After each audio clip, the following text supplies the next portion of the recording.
guys have experienced your 18th birthday? All of you guys, right? So you guys all experienced that wonderful day, a big day, where the turning point of your life, where you're no longer a child, you're an adult now. You're like an actual like contribution to this like society, you know? Like, you're good. At 18, you guys earn several like privileges. You have the right to decide on buying cigarettes, to vote, marry a loved one, joining like the military. Like you have a lot of like privileges that children don't have. The one thing that we don't have at 18 is the right to make the decisions of whether to drink alcohol or not. So that brings me here today. I'm going to talk to you guys about why we should lower the drinking age to 18.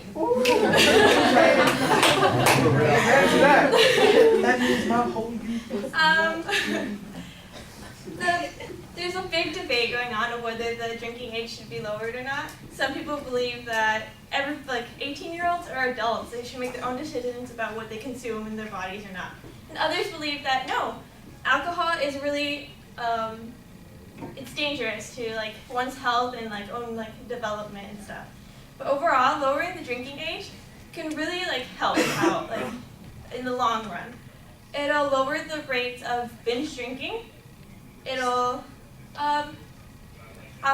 age discrimination will be gone, and it'll lower the popularity of like underage drinkers, and it'll stop the urge for them to break the law.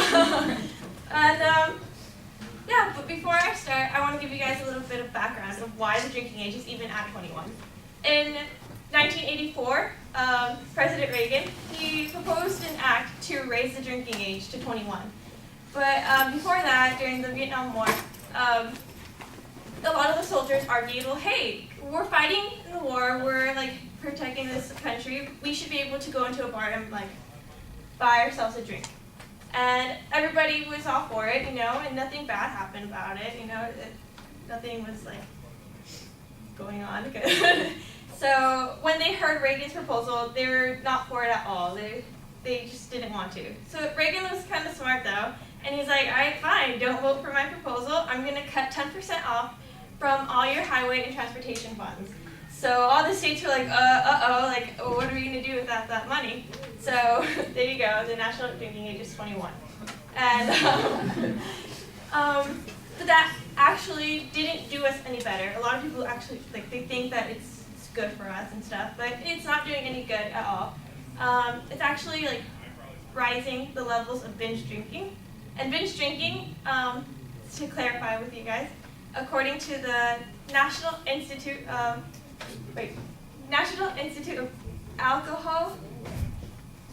Alcohol Abuse and Alcoholism, says it's like this new hype for young adults and teens, which is basically drinking an excessive amount of alcohol within a 2-hour period, like more than like your body is supposed to consume, to get like wasted. And a lot of people do that. And a statistic about binge drinking is that 90% of the alcohol consumed by younger people under the age of 21 is through private binge drinking. And the problem with private binge drinking is that it's not supervised. So these are like young adults and like teenagers who are drinking in like house parties and bathroom stalls or something, whatever, just to like get drunk, you know, just to have that like, oh, I'm drinking alcohol. And it's really dangerous. According to the National Institute of Alcohol Abuse and Alcoholism, it increases the chances of intentional and unintentional accidents to one or many others around. And those accidents, they vary from like drunk driving, sexual assault, alcohol poisoning, and impaired judgment. And that's even more dangerous with the underage drinkers who are drinking, they are adults, but they are drinking. There's a proposal called the Amneas Initiative. President of it, John McCardle, he is proposing to lower the drinking age to 18 for safer college campuses. He says that there's too many deaths that go on in college campuses due to alcohol poisoning. And the reason why is because these college students are too afraid to get help when somebody is like poisoned by alcohol. And that's just, it's even more dangerous than it would be if like these kids were being supervised or just out public at a bar or something where they can get help if they do get alcohol poisoned. So yeah, lowering the drinking age will prevent secret and binge drinking, and it'll make college campuses a lot safer. Plus, these are 18-year-olds. These are college students, and they don't deserve to get discriminated from their age. 18 to 20-year-olds. They're getting robbed from their rights just for a lower tax that the state wants.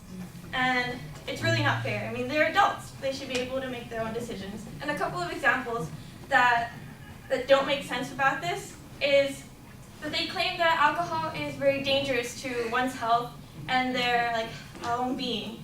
But cigarettes are also available to 18-year-olds, and that is maybe even worse to one's health and one's own health, people around them as well, and it's scary. Another example I got from U.S. News is a testimonial about Kyle Gilbert. He was a 20-year-old who got killed in the war in Iraq. But before he got shipped out, he couldn't go to a bar with his other friends as a goodbye. You know, they were all gonna say, "Hey, goodbye, we're going out to war," you know. And he couldn't go because he was 20 years old, and he died there. And it proves how unfair that is. I mean, adults are able to buy cigarettes and they're able to join the military, yet they're not allowed to enjoy a simple drink with their friends or make their own decision about what they want to do. So it brings out how unfair that whole situation is about making the drinking age to 21. It's not really solving anything, it's actually making it kind of bad. The drinking age at 21 is really unnecessary. There are other countries around the world, most of the countries around the world, whose drinking age is 18, and a lot of their accidents and mortality rates due to alcohol poisoning is way lower than the U.S.'s. A professor from Brown University, his name is Dwight B. Heath, and he actually says that the lower the drinking age, the way safer it is around. He actually thinks that there shouldn't be a drinking age at all, that kids should be able to drink, well, yeah. And he believes that because the lower you are, parents are able to educate them about safe drinking habits, and they'll be able to handle their drink as they grow older.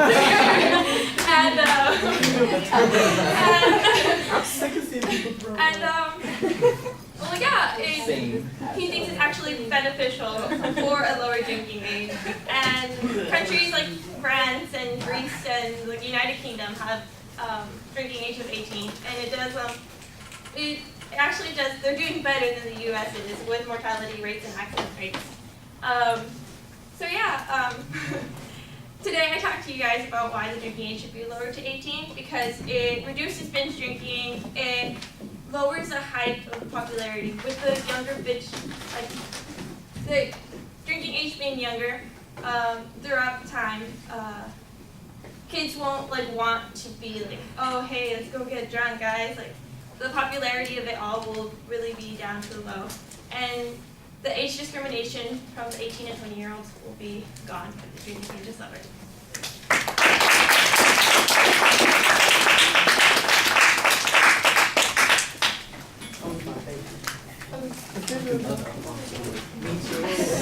It's a real serious issue. If they know this, then bitches won't be throwing up, and no one's gonna take care of it.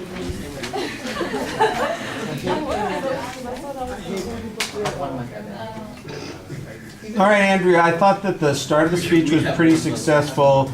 the rhetorical questions, the visualization of rights, the lead into the topic I thought was pretty effective. You've got a very clear statement of your position. There's also a good preview of your supporting points.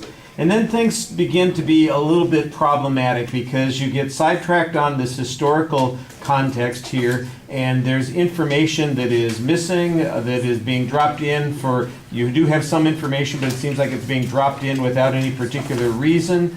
And the context, is this an outline that you're giving me? And the context that you're providing is a little bit thin. So I think that that's problematic. You got several claims in there that you make, for instance, that say that there was no problem. The whole,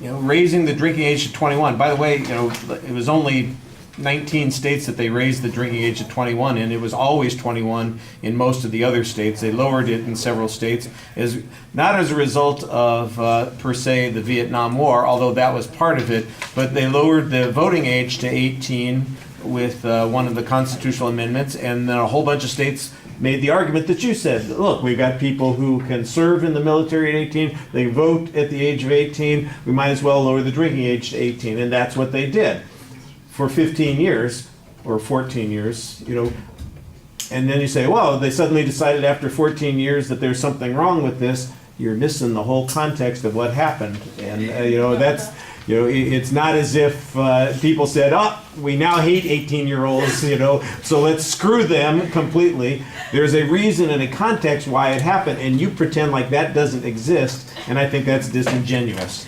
All right.